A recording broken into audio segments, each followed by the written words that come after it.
আসসালামু আলাইকুম। আপনারা যারা বাংলাদেশ সেনাবাহিনী অসামরিক পদে আবেদন করেছেন, আপনাদের অ্যাডমিট কার্ড কিন্তু ইতিমধ্যে আসা শুরু হয়ে গেছে। তো আপনাদের যাদের বাংলাদেশ সেনাবাহিনী অসামরিক পদের লিখিত এবং ভাইভা পরীক্ষার আপডেট চূড়ান্ত সাজেশনের প্রয়োজন হয়, আপনারা চাইলে স্ক্রিনে হোয়াটসঅ্যাপ নম্বরে আমার সাথে যোগাযোগ করতে পারেন। তো আপনারা যারা মূলত বিভিন্ন ক্যান্টনমেন্টে বিভিন্ন পদে আবেদন করেছিলেন, আপনাদের অ্যাডমিট কার্ড কিন্তু অনেকেরই আসা শুরু হয়ে গেছে, অর্থাৎ অনেকের অ্যাডমিট কার্ড কিন্তু ইতিমধ্যে চলে আসছে এবং অনেকের অ্যাডমিট কার্ড এখন আসেনি। তো আপনাদের হয়তো অনেকের প্রশ্ন হতে পারে যে সবার পরীক্ষা তো একসাথে হওয়ার কথা। আপনাদের অনেকের ভিতরে এরকম একটা ভুল ধারণা আছে। সবার পরীক্ষা কিন্তু একসাথে হবে না, আলাদা আলাদা সময় পরীক্ষা হবে। বিভিন্ন পদের পরীক্ষা বিভিন্ন সময় অনুষ্ঠিত হবে। তো সেক্ষেত্রে সবার অ্যাডমিট কার্ড কিন্তু একসাথে আসবে না।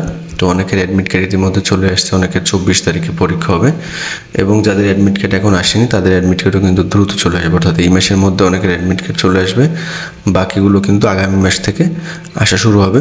তো সেক্ষেত্রে যাদের অ্যাডমিট কার্ড চলে আসছে তারা লিখিত পরীক্ষার জন্য ভালো মতো প্রস্তুতি নিতে পারেন, কারণ প্রথম দিন মূলত আপনাদের লিখিত পরীক্ষা অনুষ্ঠিত হবে।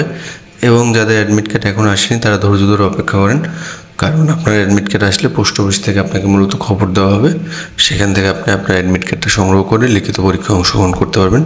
তো সেক্ষেত্রে আপনারা চাইলে আপনার মোবাইল নাম্বারটা সবসময় খোলা রাখবেন এবং চাইলে পোস্ট অফিসে যোগাযোগ করতে পারেন, কারণ আপনার অ্যাডমিট কার্ড কিন্তু পোস্ট অফিসের মাধ্যমে মূলত আপনাকে প্রেরণ করা হবে।